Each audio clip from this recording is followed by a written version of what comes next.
মানে কি যারা মাল ফেলে বলতো আমি এই যে গঙ্গাঘাট যে পরিষ্কার করে না মালটা এখানে রেখে না আমাদের বিপদ হয়ে যায় রোজ এটা তুলতে আমাদের 10টা 11টা বেজে এদিকে আমাদের 10টা 11টা রোজ ওইখানটা কেন ভাই ওইখানে আমি আর ঘর করি খালি দেখছো গঙ্গার সব মাল বার টোটাল গঙ্গা এই চত্বরে পড়ে না গঙ্গা সাফাই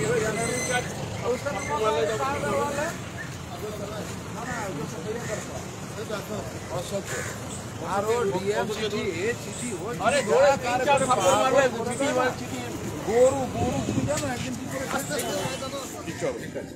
একদিন গরু কি করে জানো টেনে এখানে বেঁধে ছেড়ে দিল এবার ওইটাকে আমাদেরকে বার করে পাঠাতে হবে এত মানে এই সমস্যাটা কিন্তু কালকে সবাই বলছিল যে জল ফাটার সময় নেমে গেলে দক্ষিণ মাসের ব্যারিকেড ভেঙে নেমে যাবে। এখন এগুলো এরা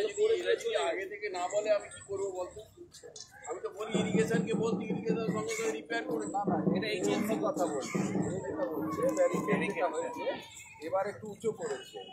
ওই চত্বরে ছিল রাত্রিবেলা খুলে দিয়েছে এবার কমিশনারকে আমি ফোন করেছি উনি বললেন যে এজেন্সি কতবার কাজ করেছিল সেই করেছে বাকি কথা বলে নেন ঠিক করে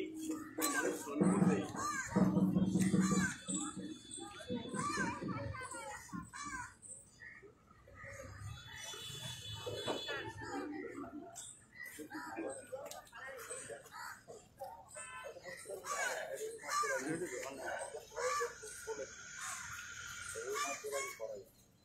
আর এইটা যেটা আছে বিকেলে সমস্যা হবে না ভোরবেলা একটু সমস্যা হবে কারণ জলটা এই অবধি থাকবে ভোরবেলা 6টা 10 অবধি কিছু আমরা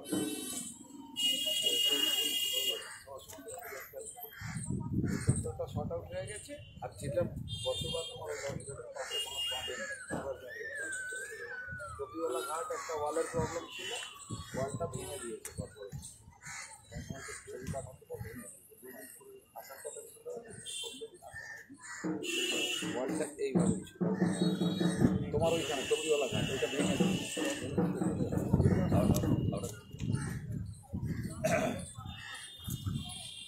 এদিকে একটা প্রবলেম আছে তেলকল রাত্রিবেলা ছিল কারণ ওখানে বড় পাইপ লাইনটা সাইড দিয়ে আছে ইনজিওর্ড হয়ে যাবে রাত্রিবেলা রাত্রে আইসি যখন বাড়িতে